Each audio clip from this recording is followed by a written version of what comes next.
In our globalized world, it is incredibly common for a president, prime minister, king, chancellor, supreme leader, and other world leaders to visit other countries on diplomatic missions. Unlike the world of us normies, however, diplomats and high-level politicians travel in a very different way, especially when it comes to customs and immigration. So what exactly is the protocol for the leaders and representatives of the world's nations? Sponsored by CuriosityStream. Hello and welcome to episode 300 something or other of the Passport channel. For most countries, there are at least 3 different types of passports. Now, most of us will use a normal everyday passport intended for normal people traveling for normal business or leisure purposes. However, if you work for the government, this likely doesn't apply to you in the same way, as there are 2 other types in most countries: diplomatic and official passports, each with their own unique requirements, designs, and even visa privileges.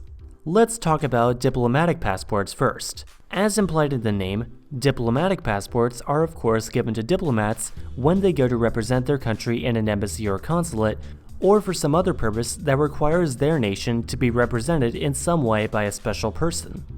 Diplomatic passports often have different visa requirements than normal passports, and often even have their own immigration counters at some major airports. It should be noted, however, that merely possessing a diplomatic passport doesn't automatically grant the holder diplomatic immunity. For that, of course, a diplomat needs special clearance on top of their diplomatic passport. This such passport is often also what's given to a country's leader and their accompanying staff. For example, the President of the United States gets a black US diplomatic passport when they enter office, which they can also keep after they leave.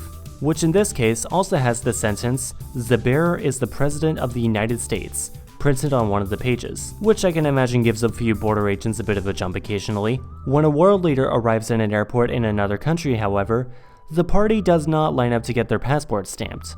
Instead, the party goes along their own way, while everyone's passports are brought in to be checked and stamped behind the scenes. Remember, government visits, much like spaceflights, are highly planned and heavily orchestrated events. After all, the President of France isn't exactly the type of person that jumped the fence at the airport and illegally immigrates to Canada or anything like that. Of course, there is one thing that I'm sure you're all going to be dying for me to mention, which is that Queen Elizabeth II doesn't need a passport.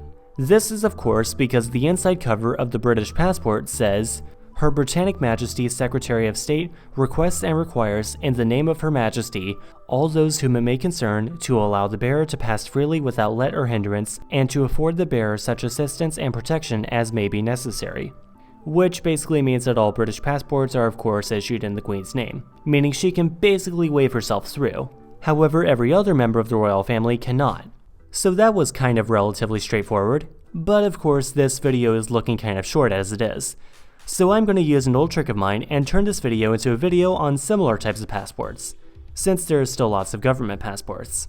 For example, when one is sent to another country by their government, but not as a diplomat or on a diplomatic mission or on any other formal affairs, they will likely be given a service passport, also known as an official passport, yet another type of special passport given to government workers, and often also their families, who are traveling abroad for their jobs at the government, but are nonetheless not part of the diplomatic corps and are not serving as ambassadors.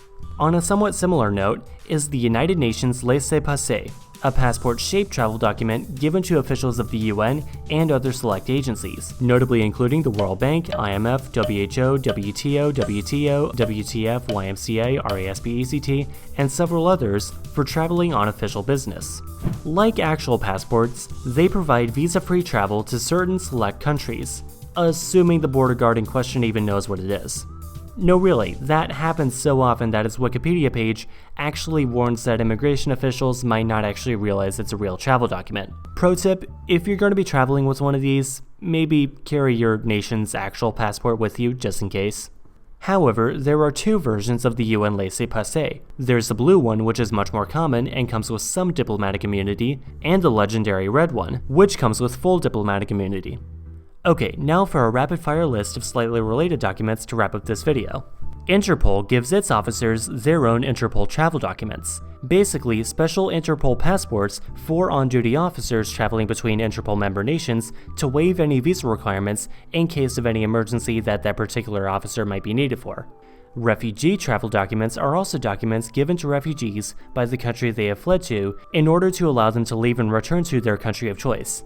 Well, the return part except for in Australia. However, they also fall under the problem of immigration officers occasionally not knowing what these things are. Finally, Hajj passports are documents issued by a handful of countries for the purpose of attending the Hajj in Mecca, though many of these countries, highlighted with the green lines, only do this for their Muslim citizens.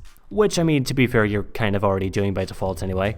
But in most cases, people just get a Hajj visa and their regular passport. Jordan, however, also gives temporary Jordanian passports to Israeli Muslims, since of course Israeli citizens are not allowed to visit Saudi Arabia at all. Now, the list of these kinds of special passports almost never ends, but I have to end the video somewhere. Are you tired of endless amounts of boring, non-educational content? Do you struggle with even the most basic household tasks? Do you notice a strange lump on your neck whenever you look into the mirror? Well, we can't really help you with those two, but for the first one, I can truly recommend this week's sponsor, CuriosityStream, the streaming service founded by the same guy who founded the Discovery Channel, so you know they got a good taste. In addition, CuriosityStream is also available worldwide on basically any device that isn't a rock. This week, I would recommend you watch The Silk Road, a 15-part documentary featuring French journalist Alfred de Montesquieu, exploring all the different trading cities on the former Silk Road. Honestly, if I had the time and resources, that's totally something I would do.